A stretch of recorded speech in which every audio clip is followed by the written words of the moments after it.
So yun, Merry Christmas to everyone. So ito yung ating pang fifth harvest. Oh my God! Ngayon po ay Pasko, December 25. Yan, nakabenta na po tayo ng 1 kilo sa ating neighbor. Diyan sa ating mga kapitbahay. So ito yung natira. So may bibili ulit po na ating kapitbahay. Titimbangan natin. So thank you Lord sa blessing ngayong Pasko kahit maulan.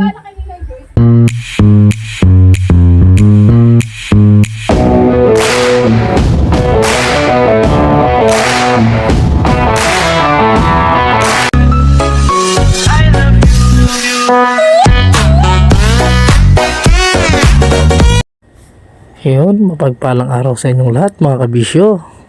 So muli nandito tayo sa ating munting taniman ng ating pipino o ng ating cucumber upang tayo ay magkaroon ng ani o harvest. So ito po yung pang fifth harvest na pala ngayon na mga kabisyo. So samahan nyo ako na mag-harvest habang hindi pa umuulan kasi almost 2 weeks na ho na umuulan dito sa ating lugar. So ngayon po ay December 25. So tama po kayo, araw ng Pasko. Tayo ay mag-harvest. So ito yung ating papasko na matatamo aguinaldo. So kahit maulan, so ano po tayo ng kaunti extra tayo para tayo ay makapag-harvest. So kasi malalaki na rin ho yung ating mga pipino dito. Napabayaan natin gawa ng ulan. So hindi tayo basta makalabas. Maghapon magdamag ho kasi ang ulan dito sa aming lugar. So kaya ito, habang di pa naulan, yan, ito po yung una kong nakuha sa unang row o sa unang hilerang ito. Ayan. So sa mga hindi pa po nakasubscribe pala mga kabisyo natin dyan, please subscribe sa my channel po at ito po ay malaking tulong po ito bilang isang content creator sa akin. Iisa man po ang inyong subscription, bawat isa sa inyo ay malaking tulong po yan para sa akin. So kaya po ugalin nyo pong paki-subscribe ng aking channel at pindutin ang notification bell para po tayo ay dire-diretso sa ating pag-upload at then updated din po kayo sa mga bago kong upload na mga videos about sa pag-garden o farming. So mga tips and ideas din po para sa ating pagtatanim. So yan mga kabisyo, so kung mapapansin nyo yung ating lugar dito ngayong araw na ito ay talagang makulimlim o pagi.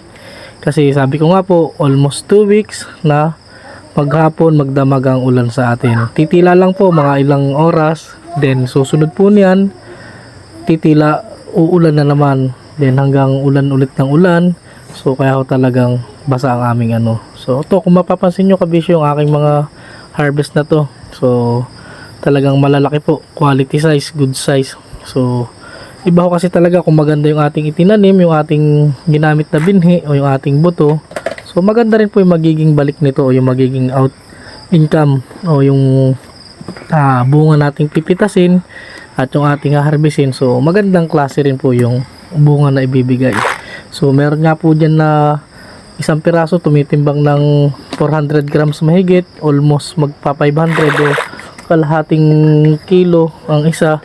So imagine nyo po kung meron tayong 2 piraso, 3 piraso, mahigit na lang 1 kilo. So meron din ako mga video dito na ibang harvest natin na almost 1.2, 3 piraso lang po yun. 1.2 na yung timbang ng ating cucumber na harvest. So ganun po kalalaki kabibigat yung ating variety na ginamit. From East West Seed, Mega CF1. So hybrid po yan. Talaga pong quality naman ang bunga panalo.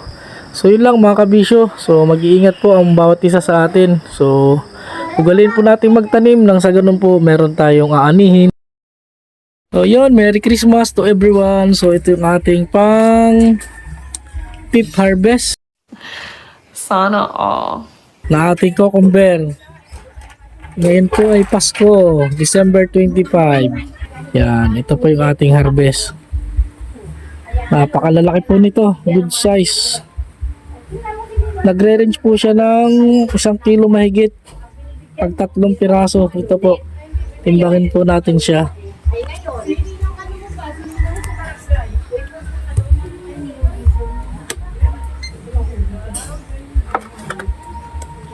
Yan, timbangin po natin yung mga quality. Yan, ito po 4.24 isang piraso.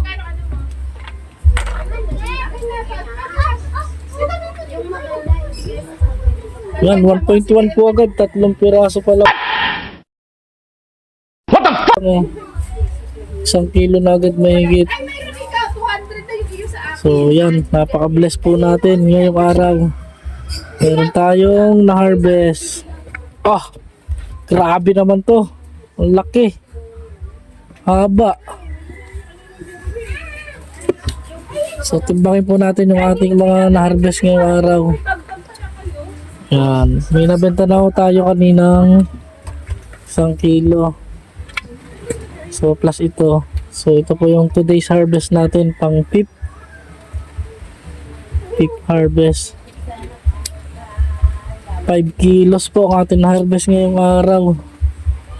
Yan, 4.3 plus 1 kilo po na nabenta na natin. Yan. Nice. Napaka-bless natin ngayong araw. Thank you, Lord. Yan. 4.3. Yan.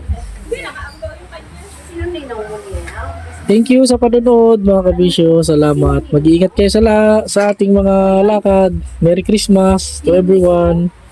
And prosperous New Year.